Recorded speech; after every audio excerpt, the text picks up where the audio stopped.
Hello friends, welcome to my channel SRK Tuition Tutorial. Today we will discuss about the introduction of operating system. जैसा कि आप screen के ऊपर देख रहे हो, आज हम ऑपरेटिंग सिस्टम के बारे में पढ़ेंगे, ठीक है। तो ये जितने भी नोट्स होंगे ये हेल्पफुल होंगे जो भी कॉलेज और यूनिवर्सिटी स्टूडेंट्स है, कोई बीसीए कर रहा है, कोई बीटेक कर रहा है, कोई एमटेक कर रहा है, तो ये सारे के सारे नोट्स उनके लिए बहुत ही ज़्यादा हेल्पफुल होंगे। तो ये ऑपरेटिंग सिस्टम जो उनकी बुक है उससे लिया गया है। जो भी बीटेक स्टूडेंट्स कंप्यूटर साइंस में कर रहा है या बीसीए कर रहे हैं उनके लिए ये सब्जेक्ट कंपलसरी होता है और मे बी 6 सेमेस्टर में बीसीए के ऑपरेटिंग सिस्टम है। तो यहाँ पे मैंने वीडियो ट्यूटोरियल एक अपलोड किया है अपने चैनल के ऊपर, तो आप इसको देखकर अपने जो भी है नोट्स प्रिपेयर कर सकते हो और साथ में इसकी जानकारी ले सकते हो कि किस तरह से नोट्स बने पड़े हैं और किस तरह से मैंने बिल्कुल इजी लैंग्वेज में आपको सिखाया है। तो चलो स्टार्ट करते हैं आज का टॉपिक। तो सबसे पहले इंट्रोडक्शन ऑफ ऑपरेटिंग सिस्टम है, ये आपका फर्स्ट चैप्टर है, ठीक है। तो स्टार्ट करते हैं। सबसे पहले आपको पता होना चाहिए कि प्रोग्राम क्या चीज होती है। जैसा कि आप स्क्रीन के ऊपर देख रहे हो, प्रोग्राम सेट ऑफ इंस्ट्रक्शंस होती है जो कंप्यूटर लैंग्वेज में होती है, जिसको कि हम एक सीक्वेंस में लिखते हैं और जो भी हमारी पर्टिकुलर प्रॉब्लम होती है वो सॉल्व हो जाती है, ठीक है। मतलब प्रोग्राम जैसे आप कंप्यूटर में प्रोग्रामिंग, मान लो सपोज आप एचटीएमएल फाइल एचटीएमएल कोडिंग करते हो सपोज, ठीक है। तो आप उसके लिए नोटपैड ओपन करोगे और उसके ऊपर क्या करोगे, आप एचटीएमएल का कोड लिखोगे, ठीक है। तो लिखोगे आप कौन सी लैंग्वेज में लिखोगे, उसको सिंपल इंग्लिश लैंग्वेज में लिखोगे, ठीक है। और कंप्यूटर हमारी क्या समझता है, बाइनरी लैंग्वेज 0 और 1। तो इस तरह से जो भी है हमें एक इंस्ट्रक्शन देनी पड़ती है कंप्यूटर लैंग्वेज में, ठीक है। मतलब जो भी हमारी लैंग्वेज है हम इंग्लिश लैंग्वेज में इंस्ट्रक्शन देंगे कंप्यूटर को और कंप्यूटर उसको अंडरस्टैंड करेगा बाइनरी लैंग्वेज में और हमें आउटपुट दे देगा जो भी हमारी लैंग्वेज होगी उसमें, जिसमें हमने इनपुट दिया उसी में हमें आउटपुट मिल जाएगी हमारी स्क्रीन के ऊपर, ठीक है। तो समझ आया प्रोग्राम। नेक्स्ट है हमारे पास सॉफ्टवेयर। अब सॉफ्टवेयर क्या चीज होती है, सॉफ्टवेयर को ना ही आप टच कर सकते हो ना ही आप उसको मतलब देख सकते हो, ठीक है। सॉफ्टवेयर एक छोटे छोटे प्रोग्राम्स का एक ग्रुप होता है जो कि इकट्ठा किया जाता है और उसके बाद एक स्पेसिफिक फंक्शन के लिए सॉफ्टवेयर को डिजाइन किया जाता है, उसे सॉफ्टवेयर कहा जाता है। सपोज आपने जैसे कि आपने कॉलेज एडमिशन्स के लिए एक सॉफ्टवेयर क्रिएट करना है, तो उसके लिए आप पहले एक फॉर्म क्रिएट करेंगे स्टूडेंट नाम से, एक आप जो भी है उनके पेरेंट्स नेम का, और फिर उनको कंबाइन करने के बाद आप SQL सर्वर में उनकी जो एंट्री होगी वो ऑलरेडी कर दोगे। तो मतलब ये मैं प्रोसीजर इसलिए बता रही हूँ आपको ताकि आपको हेल्पफुल हो जाए मेरे नोट्स, ठीक है। तो ये सारी की सारी चीजें होती है, बट मैं ज्यादा नहीं जाऊंगी क्योंकि आपका थ्योरी का है, प्रैक्टिकली है नहीं। प्रैक्टिकली मैं अपनी वीडियो में, आने वाली वीडियो में आपको बताऊंगी। बस आप इतना सा याद रखना पेपर के लिए कि सॉफ्टवेयर एक ऐसा पार्ट होता है जिसे ना ही हम छू सकते हैं ना ही हम उसे देख सकते हैं, ठीक है। आपने बोलना है। और साथ में सॉफ्टवेयर एक सेट ऑफ प्रोग्राम्स होता है जिसके थ्रू हम कोई भी टास्क परफॉर्म कर सकते हैं, ठीक है। जैसे आप बड़े बड़े मॉल्स में जाते हो, वहां पे क्या होता है, वो स्कैन करते हैं आइटम्स को, और वो भी एक उन्होंने जिससे वो आइटम्स को स्कैन करते हैं और उनके पास ऑलरेडी प्राइजेस की लिस्ट आ जाती है, वो भी एक सॉफ्टवेयर रेडी किया होता है।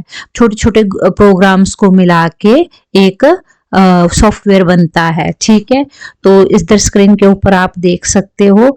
नेक्स्ट है हमारे पास जो सॉफ्टवेयर होता है उसे कौन क्रिएट करता है। सॉफ्टवेयर को प्रोग्रामर क्रिएट करते हैं, जिसको प्रोग्रामिंग की लैंग्वेज की नॉलेज होगी वही इसको क्रिएट कर सकता है, सॉफ्टवेयर बनाता है। ठीक है, लाइब्रेरी के ऊपर आप सॉफ्टवेयर बना दो, किसी भी चीज के ऊपर सॉफ्टवेयर बना दो आप, मतलब वही बंदा बना सकता है सॉफ्टवेयर जिससे कि प्रोग्रामिंग लैंग्वेज की नॉलेज होगी। ठीक है, फिर वो क्या करता है, उस सारी की सारी जो सॉफ्टवेयर बनाता है उसे डिस्क या इंटरनेट के ऊपर अपलोड कर देता है। ठीक है, इस तरह से जैसे मान लो सपोज आपने कोई वेबसाइट क्रिएट की है तो उसके पेजेस होंगे ना, सारे के सारे पेजेस होंगे, वो सारे के सारे हमारे कहाँ पे होने चाहिए, अपलोड, इंटरनेट के ऊपर अपलोड होने चाहिए, ताकि जो पर्सन आए और उसको कोई इंफॉर्मेशन सर्च करनी है तो इजिली सर्च कर सके इंफॉर्मेशन और उसके लिए वो हेल्पफुल हो। ठीक है, तो मतलब वेबसाइट क्रिएट करोगे एक तरह से तो वो भी एक हमारा सॉफ्टवेयर ही बन जाता है। ठीक है, जिससे कि इंफॉर्मेशन ले रहा है जो भी पर्सन है, कोई इंसान है। ठीक है, तो ये चीज याद रखनी कि जो सॉफ्टवेयर होता है उसे प्रोग्रामर क्रिएट करते हैं। ठीक है, नेक्स्ट देख सकते हो आप स्क्रीन के ऊपर एग्जांपल ऑफ सॉफ्टवेयर। अब मैंने ऑलरेडी आपको बोल दिया एक सॉफ्टवेयर जो कि एडमिशंस और फीस सिस्टम को मैनेज करता है कॉलेज में, वैसा सॉफ्टवेयर आप प्रिपेयर कर सकते हो। ठीक है, तो उसके लिए आपको नॉलेज होनी चाहिए प्रोग्रामिंग लैंग्वेज की। ठीक है, डिफरेंट टाइप्स की प्रोग्रामिंग लैंग्वेजेस होती है, HTML हो गया, PHP हो गई, हमारी ASP.NET होगी, VB.NET होगी, उसके अंदर फर्दर कैटेगरीज हैं। तो अभी मैं वो सारी डिफाइन नहीं करना चाहती क्योंकि अभी जो आपको सिर्फ थ्योरी पार्ट होता है, जब प्रैक्टिकल की बात आएगी तो मैं आप अगर चाहते हो प्रैक्टिकली मैं आपको बताऊं कि किस तरह से सॉफ्टवेयर क्रिएट किया जाता है और किस तरह से चीजें मैनेज की जाती है, तो आप इस जो भी मेरी वीडियो होगी उसके एंड में मुझे कमेंट कर देना, फिर मैं जितने ज़्यादा प्रायोरिटी होगी स्टूडेंट्स की उसके बेस के ऊपर उसके बेसिस पे मैं आपके लिए एक छोटा सा सॉफ्टवेयर प्रिपेयर करूंगी। वो प्रैक्टिकली मैं आपको उसकी वीडियोस अपलोड करूंगी ताकि आपको भी पता चल जाए कि किस तरह से सॉफ्टवेयर क्रिएट किया जाता है। और जैसे कि आप स्क्रीन के ऊपर देख ही रहे हो, ऐसा सॉफ्टवेयर एडमिशन और फीस सिस्टम के ऊपर आपने जो भी कॉलेज में आप करते हो किस तरह से मैनेज होता है ये सारा सॉफ्टवेयर के थ्रू, तो ये सारा का सारा आप सीख सकते हो। ठीक है, तो जैसे कि आपके पास एक आपने एक प्रोग्राम क्रिएट करना होता है जिसमें कि सारे के सारे जो स्टूडेंट्स होते हैं उनका रिकॉर्ड इंसर्ट करना होता है।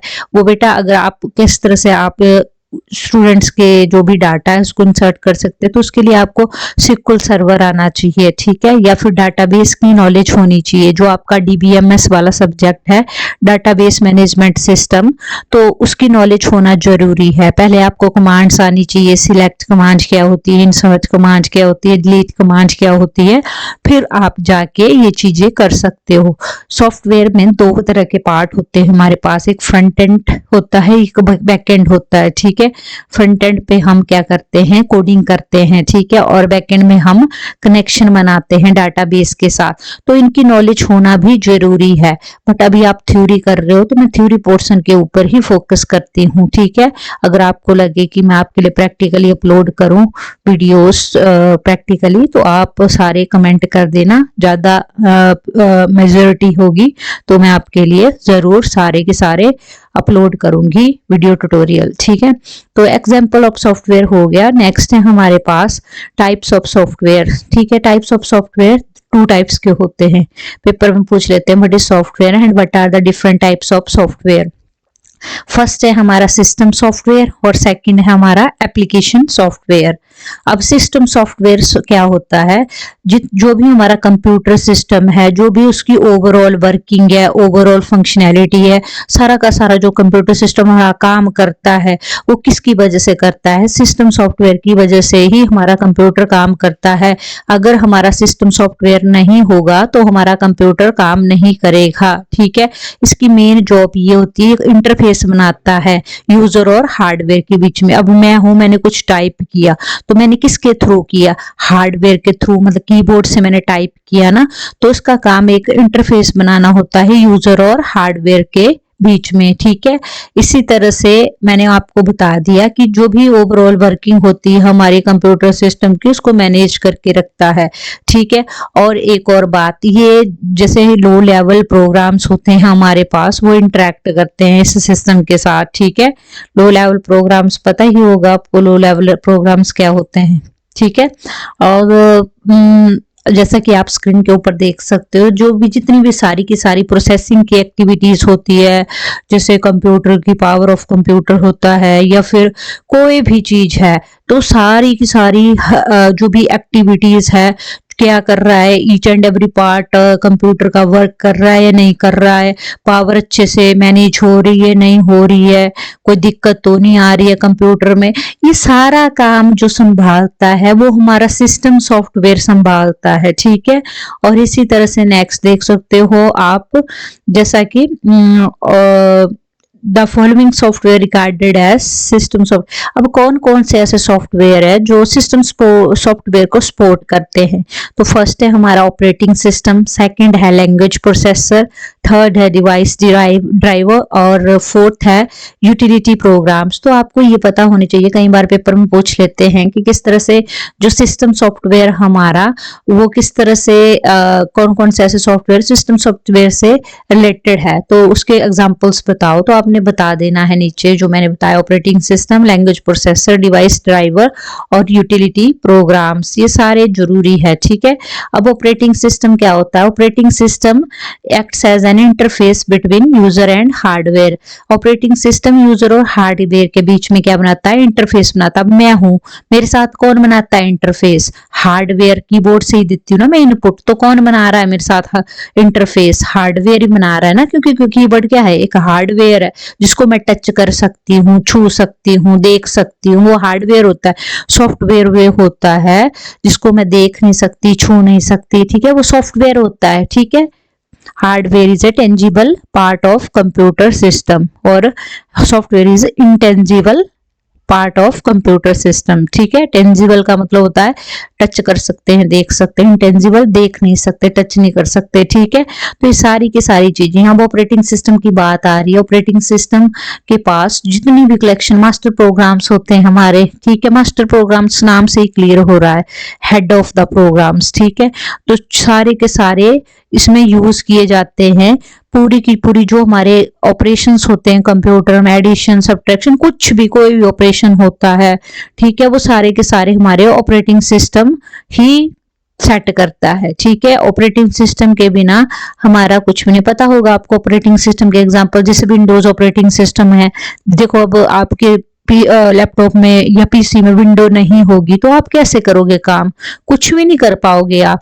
तो ऑपरेटिंग सिस्टम होना हमारे कंप्यूटर में बहुत ही जरूरी है। बिना ऑपरेटिंग सिस्टम के आप कुछ भी नहीं कर सकते, ठीक है।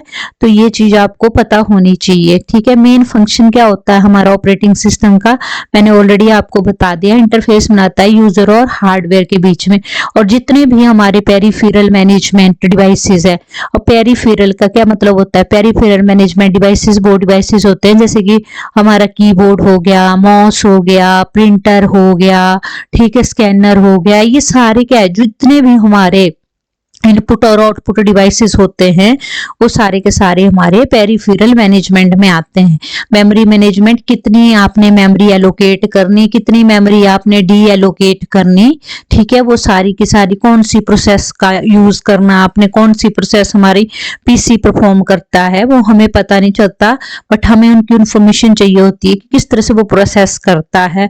प्रोसेसिंग का आपको पता ही होता है कि जैसे कि यूजर ने, मैंने इनपुट दी, ठीक है, मैंने कुछ लिखा, टाइप किया और फिर मेरे को उसका आउटपुट मिल जाती है, तो वो कौन करता है? प्रोसेसिंग जो भी हमारे पास प्रोसेस सिंबल होता है, प्रोसेसिंग एक्टिविटी को परफॉर्म करता है, वो हमें क्या देता है? आउटपुट देता है। अगर प्रोसेसिंग एक्टिविटी, प्रोसेसिंग सिंबल नहीं होता तो ना ही हमें इनपुट जरूर दे पाते हमें, बट हमें आउटपुट नहीं मिलनी थी, ठीक है।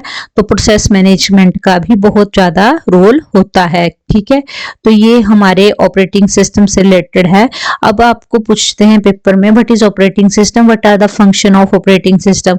अब मैंने फंक्शंस आपको बता दिए, कौन से फंक्शंस है हमारे, interface between user and hardware, peripheral management, memory management and process management, ये आपने लर्न करने हैं। ठीक है, फिर इनको डिफाइन करना है डिटेल में कि interface between user and hardware में क्या चीज लिखनी है आपने। आपको पता ही है जो कंप्यूटर हार्डवेयर होता है वो हमारी ह्यूमंस की लैंग्वेज को नहीं समझता है, तो उसके लिए वो कौन सी लैंग्वेज समझता है, हमारा कंप्यूटर हार्डवेयर बाइनरी लैंग्वेज जिसको बोला जाता है 0 और 1, इसी लैंग्वेज को वो समझता है।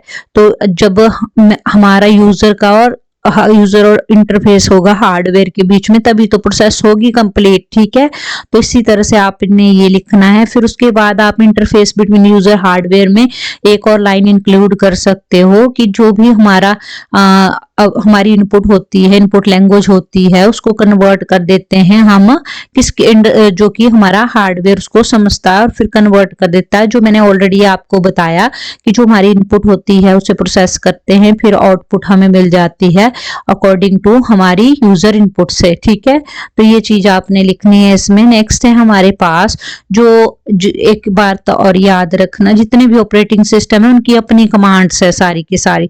ठीक है, वो कमांड्स किसके ऊपर अप्लाई करते हैं हम, कंप्यूटर के ऊपर। ठीक है, और जो भी हमारी कमांड्स होती है उसी कमांड्स को इंप्लीमेंट करने के बाद हमें आउटपुट मिलती है यूजर्स को, जो यूजर देगा। जैसे मैंने अपनी एक इनपुट दी तो मुझे आउटपुट मिल जाएगी। ठीक है, जैसा मैं चाहती हूँ उसी तरह से। ठीक है, तो आप बोल सकते हो जो ऑपरेटिंग सिस्टम होता है वो कमांड इंटरप्रेटर का काम भी करता है। ठीक है, इसी तरह से पेरिफेरल मैनेजमेंट मैंने ऑलरेडी आपको बता दिया, जो कि ऑपरेटिंग सिस्टम मैनेज करता है जितने भी हमारे डिफरेंट इनपुट आउटपुट डिवाइसेस हमारे कंप्यूटर के साथ अटैच होते हैं, उन सबको मैनेज करने का काम करता है जो हमारा ऑपरेटिंग सिस्टम होता है। ठीक है, पेरिफेरल मैनेजमेंट में ये चीज लिखनी है। एक और इंपॉर्टेंट पॉइंट है इसका, जैसे कि डिफरेंट इनपुट आउटपुट डिवाइसेस आपको पता ही है, प्रिंटर हो गया, स्कैनर हो गया, कीबोर्ड हो गया, ये सारे के सारे ऑपरेटिंग सिस्टम के अंडर ही कंट्रोल होते हैं, ये चीज याद रखना।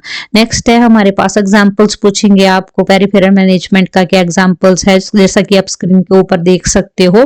ठीक है, तो जैसे कि 3 प्रिंट कमांड आपने डिफरेंट डिफरेंट एप्लीकेशन से क्या की दी, ठीक है, फायर की। ठीक है, तो आपकी जो प्रिंटिंग जॉब्स होगी, प्रिंट कमांड्स होगी, वो एफिशिएंटली वर्क करेगी और एक दूसरे के ऊपर क्या इंडिपेंडेंट, आपस में क्या होगी, वो इंडिपेंडेंट होगी, डिपेंडेंट नहीं होगी एक दूसरे के ऊपर। ठीक है, तो ये एग्जांपल दे सकते हो आप। ठीक है, और मेमोरी मैनेजमेंट आपको पता ही है, मेमोरी मैनेजमेंट वो मैनेजमेंट होती है जिसमें ऑपरेटिंग सिस्टम डिसाइड करता है कि फाइल को कहाँ पे स्टोर करना और किस लोकेशन, मेमोरी की किस लोकेशन में स्टोर करना। ठीक है, जैसे कि हमारे पास 2 टाइप्स की मेमोरीज होती है। ठीक है, प्राइमरी मेमोरी और सेकेंडरी मेमोरी। जो प्राइमरी मेमोरी और सेकेंडरी मेमोरी दोनों होती है, ये सारी की सारी ऑपरेटिंग सिस्टम के अंडर वर्क करती है, मतलब कंट्रोल करता है, कंट्रोल ऑफ ऑपरेटिंग सिस्टम होता है। ठीक है, तो ये पता लग गया आपको इस चीज का।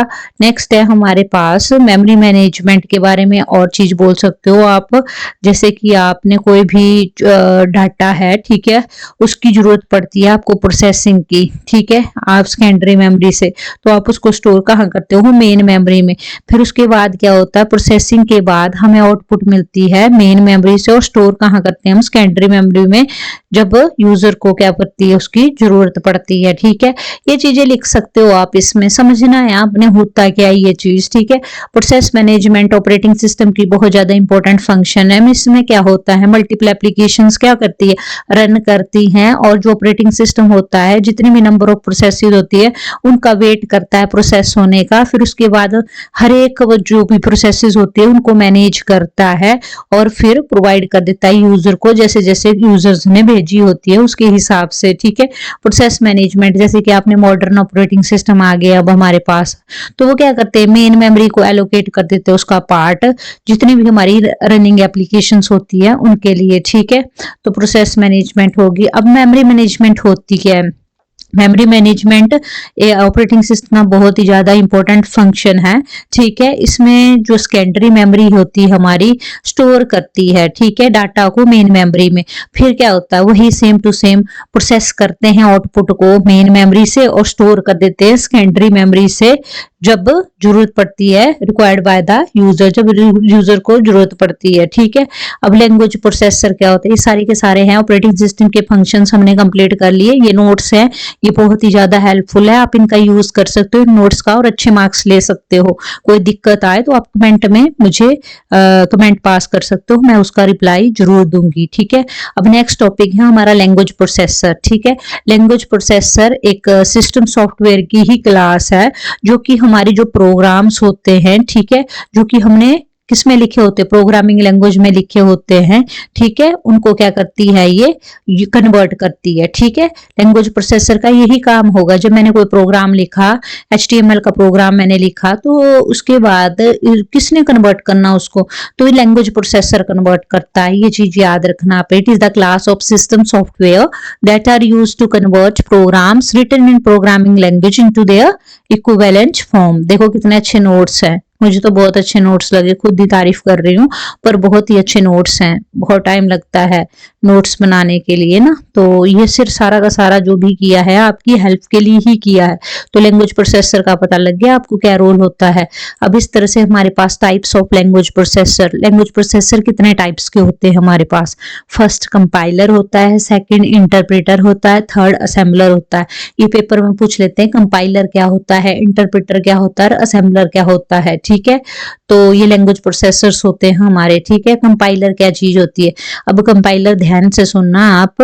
कंपाइलर हमारा सिस्टम सॉफ्टवेयर होता है जो कि ट्रांसलेट करता है किसको, प्रोग्राम को हाई लेवल लैंग्वेज में और इनटू मशीन लेवल लैंग्वेज में। अब मशीन लेवल क्या होती है, लो लेवल लैंग्वेज होती है ना, जो कि डायरेक्टली अंडरस्टूड कौन करता है, हार्डवेयर करता है ना उसको directly understood. Machine level language ऐसी लैंग्वेज होती है जिसको कि सिर्फ हार्डवेयर अंडरस्टैंड करता है। ठीक है, हाई लेवल लैंग्वेज को वो अंडरस्टैंड नहीं करता है। ठीक है, इसलिए हमें क्या करना पड़ता है, हाई लेवल लैंग्वेज को ट्रांसलेट करना पड़ता है लो लेवल लैंग्वेज में। ठीक है, तो आप कंपाइलर के बारे में ये चीजें लिख सकते हो। अब एडवांटेज क्या होती है कंपाइलर की, कंपाइलर की एडवांटेज ये होती है जैसे कि मेरे पास सारा प्रोग्राम है, HTML का जो सारा प्रोग्राम है उसको एक बारी में ही ट्रांसलेट कर देती है। ये ज्यादा time, no time to translate the program, ये क्या करता है, ट्रांसलेट कर देता है हमारे सारे के सारे प्रोग्राम को एक बारी में ही। और पता क्या होता है इसमें, ये ज्यादा टाइम लेता है हमारे पास ट्रांसलेट करने के लिए प्रोग्राम को, बट जो उसकी ट्रांसलेटेड फाइल होती है वो क्या कर देती है, एग्जीक्यूट होती है, फिर वो क्या कर देती है, ज्यादा जो परफॉर्मेंस होता है उसको इंक्रीज कर देती है। मतलब अच्छा है कंपाइलर, एक बारी में ही उसने क्या कर देना है, प्रोग्राम को ट्रांसलेट कर देना है। बट ये है कि एक बारी में करेगा तो ज्यादा टाइम लगेगा, बट ये इसमें कि परफॉर्मेंस इंक्रीज हो जाता है हमारे पास।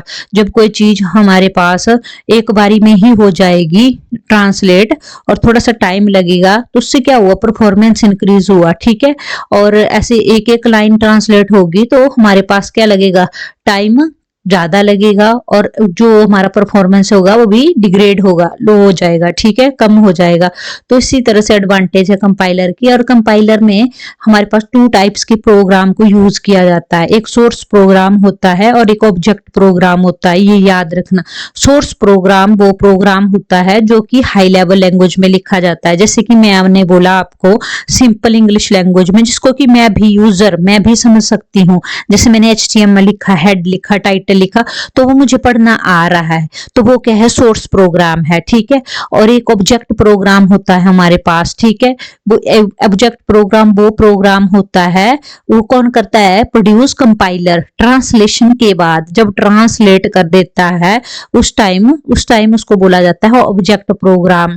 ट्रांसलेशन के बाद वो बन जाता है ऑब्जेक्ट प्रोग्राम, और ट्रांसलेशन से पहले क्या रहता है, वो सोर्स प्रोग्राम। तो ये याद रखना। ठीक है, ऐसे ही नेक्स्ट है हमारे पास इंटरप्रेटर्स। अब इंटरप्रेटर्स और कंपाइलर में क्या डिफरेंस होता है, दोनों काम तो सेम है दोनों का, ये बात याद रखना।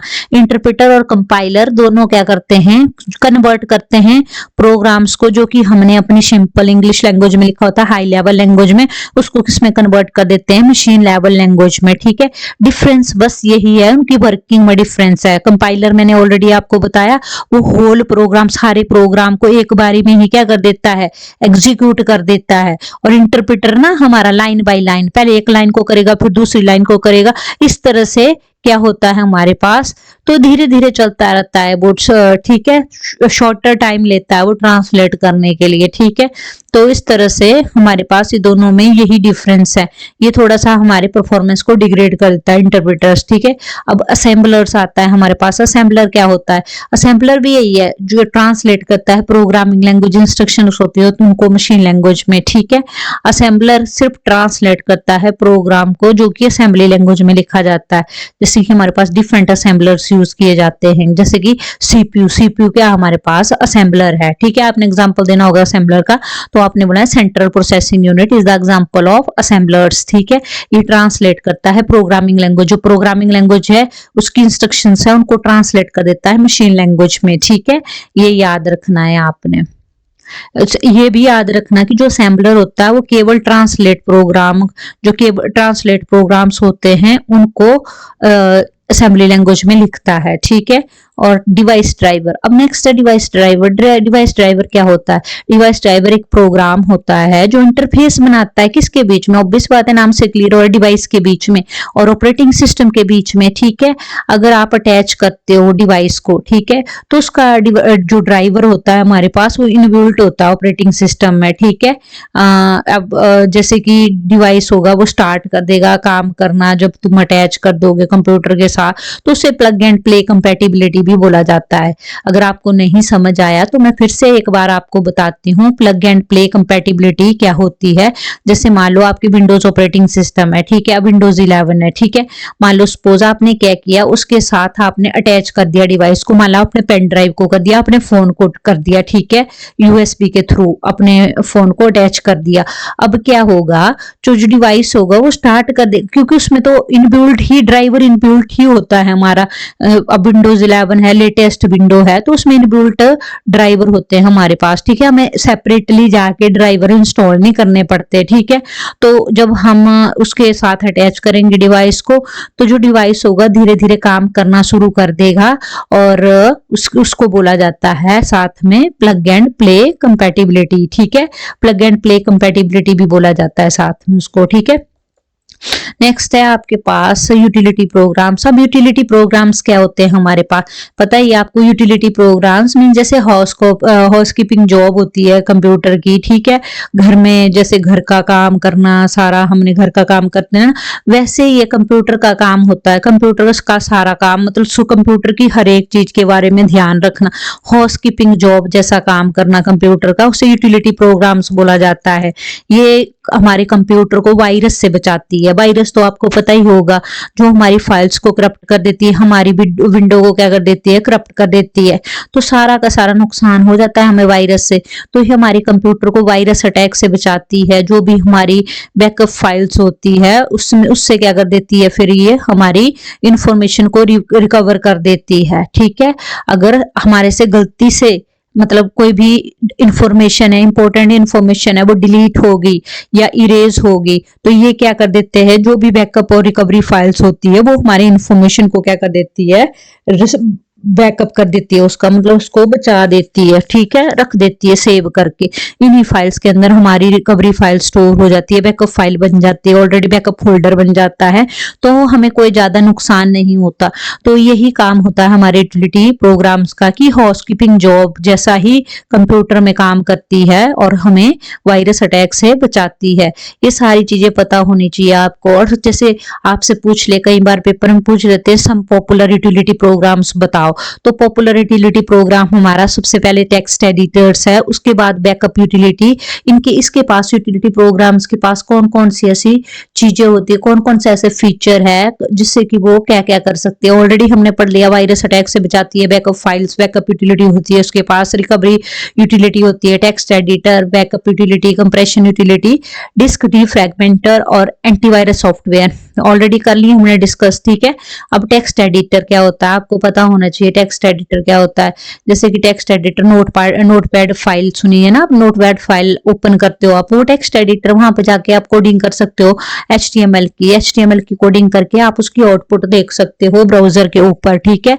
तो मेनली जब भी आपको पूछे टेक्स्ट एडिटर क्या होता है, आपने बोलना है ये जैसे कि क्रिएट करनी हो आपने कोई टेक्स्ट फाइल, या फिर उस टेक्स्ट फाइल के अंदर एडिटिंग करनी हो, मतलब कुछ चेंज करना हो, तो उस टाइम आप क्या करते हो, टेक्स्ट एडिटर का यूज करते हो। ठीक है, मतलब कोई न्यू फाइल क्रिएट करनी, सेव करनी फाइल डिस्क के ऊपर, या कोई फाइल ओपन करनी, एडिट करनी या प्रिंट करनी। जैसा कि मैंने आपको एग्जांपल दिया है, notepad is a text editor available in Windows operating system. Windows operating system में हमारे पास नोटपैड एक टेक्स्ट एडिटर होता है जो अवेलेबल होता है ऑल द टाइम। ठीक है, ऐसी हमारे पास बैकअप यूटिलिटीज है। बैकअप यूटिलिटीज के बारे में एक्सप्लेन किया है।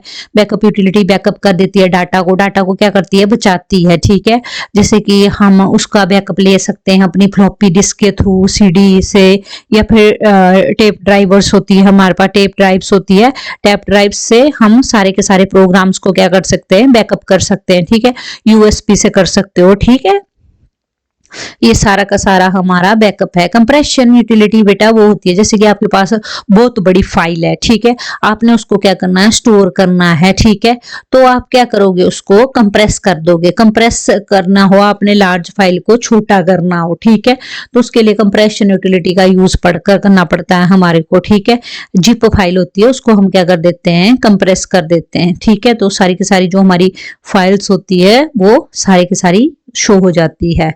ठीक है, तो विनजिप है हमारे पास, एक पॉपुलर कंप्रेशन यूटिलिटी है, कभी इंस्टॉल करना विनजिप करके। तो ये हमारी कंप्रेशन यूटिलिटी की जो भी आपने जिप फाइल करनी है, डाउनलोड करनी है, तो आप इजिली कर सकते हो और इस फीचर्स का बेनिफिट उठा सकते हो। ऐसी डिस्क डीफ्रैगमेंटर है हमारे पास। डिस्क डीफ्रैगमेंटर हमारे पास एक यूटिलिटी प्रोग्राम है, ऑलरेडी मैंने आपको बता दिया। जैसे कि आपने फ्रेगमेंट्स होते छोटे छोटे हमारे पास स्पेस हो जाता है क्रिएट। ठीक है, तो डिस्क के ऊपर उसको क्या कर देता है, ये रिड्यूस कम कर देता है। डिस्क डीफ्रैगमेंटर का यही यूज है। जो डिस्क डीफ्रैगमेंटर यूटिलिटी है वो कंबाइन कर देती है जो भी हमारे पास लार्ज अनयूज्ड स्पेस होता है उसको, और जितने भी हमने फाइल्स को स्पीड अप करने के लिए जो भी हमारे सारे के सारे फ्रेगमेंट्स इंक्रीज हो जाते हैं, तो सब उन सारी चीजों को रिड्यूस करने के लिए हम डिस्क डीफ्रैगमेंटर का यूज करते हैं। ठीक है, तो आपको पता होना चाहिए डिस्क डीफ्रैगमेंटर का। ऐसे एंटीवायरस सॉफ्टवेयर है, ये सारे के सारे जो हम पढ़ रहे हैं यूटिलिटी प्रोग्राम्स के अंडर आते हैं, तो आप इनको भी एक्सप्लेन कर सकते हो यूटिलिटी प्रोग्राम्स के अंदर। सारा का सारा पेपर के लिए बहुत ईजी हो जाएगा। एंटीवायरस सॉफ्टवेयर आपको पता ही है जो हमारे कंप्यूटर को किससे बचाती है, वायरस से बचाती है। ठीक है, एंटीवायरस सॉफ्टवेयर हम अपने पीसी में क्यों इंस्टॉल करते हैं, ताकि उसका सिक्योरिटी गार्ड की तरह रोल प्ले करता है एंटीवायरस सॉफ्टवेयर हमारे, ताकि हमारी फाइल्स में करप्ट ना हो और हमारी फाइल्स वगैरह सेफ रहे, और ना ही हमारी फाइल्स है वो वायरस इन्फेक्शन से ग्रस्त हो। ठीक है, इफेक्टेड हो। ठीक है, और जैसे कि हमारे पास कोई फाइल होती भी है वायरस इन्फेक्शन से रिलेटेड या कुछ भी होता है, तो उसको क्या कर देती है, रिमूव कर देती है, मतलब स्कैन करती रहती है ऑल द टाइम। जब भी आपने अपना पीसी ऑन करना तो उस टाइम वो पहले आपकी फाइल को स्कैन करेगी, उसके बाद देखेगी वायरस होगा तो उसको रिमूव कर देगी। तो ये फायदा है हमारा एंटीवायरस सॉफ्टवेयर का कि जो हमारी फाइल्स होती है वो सेव रहती हैं। ठीक है, और सेफ रहती हैं। ठीक है, सेफ रहेगी, वायरस नहीं आएगा। आ गया वायरस तो ये सारा का सारा वो कर देता है, रिमूव कर देता है वायरस को, इन्फेक्टेड वायरस को। ठीक है, तो सभी बच्चे अपने जो भी सबको ही पता होगा, ऐसे तो सारे के सारे अपने पीसी में एंटीवायरस सॉफ्टवेयर इंस्टॉल करके रखे, नहीं भी किया होगा तो कर सकते हो। ऑनलाइन बहुत सारे एंटीवायरस सॉफ्टवेयर है, आप कोई भी इंस्टॉल कर लो। ठीक है, नेक्स्ट है हमारे पास एप्लीकेशन सॉफ्टवेयर। ठीक है, सेकंड कैटेगरी आती है एप्लीकेशन सॉफ्टवेयर की। ठीक है, एप्लीकेशन सॉफ्टवेयर वो सॉफ्टवेयर होता है जो हमें पर्टिकुलर, जब हमें जरूरत पड़ती है किसी चीज की, पर्टिकुलर एनवायरनमेंट चाहिए होता है, पर्टिकुलर नीड होगी हमें किसी भी पर्टिकुलर सॉफ्टवेयर को डिजाइन करने की, उस टाइम उसे बोला जाता है एप्लीकेशन सॉफ्टवेयर। ये भी है कि एप्लीकेशन सॉफ्टवेयर एक सॉफ्टवेयर ही होता है जो कि पर्टिकुलर, जो हमारी पर्टिकुलर जरूरत होती है उसको उसी हिसाब से हमें प्रोवाइड करता है, उसे बोला जाता है एप्लीकेशन सॉफ्टवेयर। जैसे कि आपको मैंने एग्जांपल दिया है यहाँ पे, जैसे कि आपने कोई डिजाइन करना है सॉफ्टवेयर, जैसे maintaining stock of book for a publisher, तो ये क्या है मेरे पास, ये भी हमारा एक एप्लीकेशन सॉफ्टवेयर है, ठीक है। तो इस तरह से आप एग्जांपल दे सकते हो एप्लीकेशन सॉफ्टवेयर का, to design software for maintaining stock of book for a publisher. जो भी पब्लिशर है उसका जो स्टॉक है बुक का वो मेंटेन होके चले, मतलब मेंटेन रहे। ऐसा नहीं कि खत्म ही हो जाए, ऐसा ही नहीं कि बहुत ही कम हो स्टॉक, मतलब प्रॉपर ऑर्डिनरी प्रॉपर पैटर्न में प्रॉपर सीक्वेंस में चलता रहे, उसे एप्लीकेशन सॉफ्टवेयर बोला जाता है, ठीक है। मतलब हमारी नीड को फुलफिल करना, पर्टिकुलर प्रॉब्लम को फुलफिल करना और उसको उसके एनवायरनमेंट में ढालना, that is called application software, ठीक है। ये सारी की सारी है। और लास्ट में मैं बस यही बोलना चाहती हूँ इस वीडियो में, ऑपरेटिंग सिस्टम क्या होता है, what are the functions of operating system, utility programs, compiler, assembler, interpreter, ये सारी चीजें बहुत ज्यादा इंपॉर्टेंट है। यूटिलिटी प्रोग्राम्स हो गया आपका, ये सारे के सारे एग्जामिनेशन पॉइंट ऑफ व्यू से बहुत ज्यादा इंपॉर्टेंट है।